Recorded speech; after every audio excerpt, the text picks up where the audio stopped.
soy Ricardo León Vázquez y vengo a presentarles un material audiovisual que ha sido hecho para la clase de Derecho Mercantil y Proceso que imparte el profesor Humberto Zurita Pérez en la Universidad Juárez Autónoma de Tabasco. Hoy les explicaré de qué tratan y qué son las sociedades en comandita por acciones. Primero, es preciso que establezcamos algunas definiciones que son de vital importancia para comprender adecuadamente el tema. Antes que nada, debemos saber qué es una sociedad mercantil. La sociedad mercantil es el acuerdo que hay entre dos o más personas para la realización de un fin común mediante la aportación de capital en dinero o en especie y según el marco legal establecido, con personalidad jurídica distinta a la de los miembros que la integran y con derechos y obligaciones definidos en su actuación.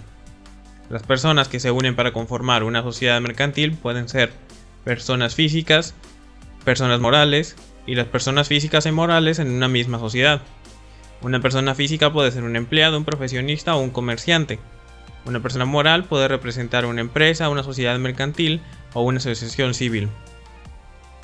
Debemos saber también que existen distintos tipos de sociedades mercantiles, enumeradas en la Ley General de Sociedades Mercantiles, que es una de las leyes que rige esta materia. Si nos dirigimos al artículo primero de esa misma ley, encontraremos enumerada en la fracción quinta a la sociedad en comandita por acciones. ¿Qué sería, entonces, una sociedad en comandita por acciones?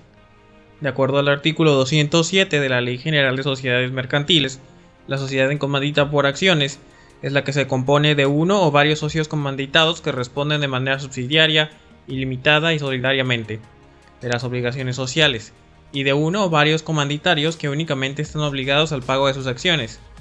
Déjenme explicarles qué quiere decir este artículo. Las acciones son las partes iguales en las que se divide el capital social de una sociedad. El capital social es el valor de los bienes que posee la empresa y la aportación que realizan los socios. Los socios comanditarios responden solo por sus acciones, y los socios comanditados responden de forma subsidiaria, ilimitada y solidariamente. De forma subsidiaria hace alusión a la responsabilidad que recae sobre un sujeto por el incumplimiento en el pago de una deuda por parte de un tercero.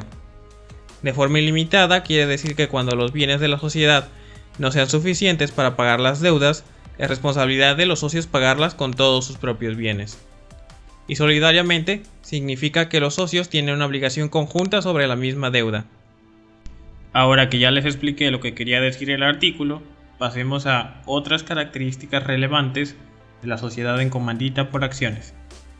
En cuanto a la razón social, que es el nombre o denominación legal de la sociedad en comandita por acciones, se formará con los nombres de uno o más socios comanditados, seguido de las palabras y compañía u otras equivalentes, cuando no figuren los de todos.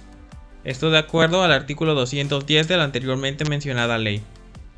Le seguirán a esta razón social las palabras sociedad en comandita por acciones, o su abreviación, S en C por A, prestando atención en este requisito porque si no se pone como es debido, los socios comanditarios tendrán la responsabilidad de los comanditados, es decir, son susceptibles los socios comanditarios a cosas como responder ante las deudas de la sociedad con sus propios bienes en lugar de solo ser responsable de sus acciones.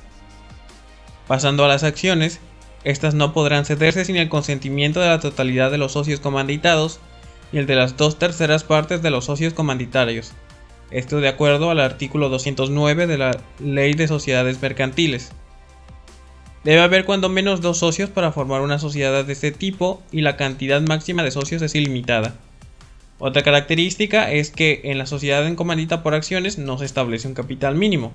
En cuanto a la reserva legal, que es una especie de ahorro obligatorio para las contingencias por las que pueda pasar la sociedad, viene siendo del 5% de las utilidades anuales hasta llegar al 20% o la quinta parte del capital social, en concordancia con el artículo 20 de la Ley General de Sociedades Mercantiles. Por lo que se refiere a la administración, es conveniente indicar que los socios comanditarios no pueden ejecutar actos de administración, bajo la pena de incurrir en responsabilidad solidaria por las operaciones que se realicen si contravienen tal disposición. Y de ahí en fuera, se regirán con las mismas reglas que la sociedad anónima, como dispone el artículo 208 de la Ley General de Sociedades Mercantiles. Hasta aquí concluye mi video, espero pueda ser informativo para quienes deseaban saber lo que es una sociedad en comandita por acciones. Muchas gracias por su atención y les dejaré aquí y en la descripción las fuentes que integran la bibliografía consultada para la elaboración de este video.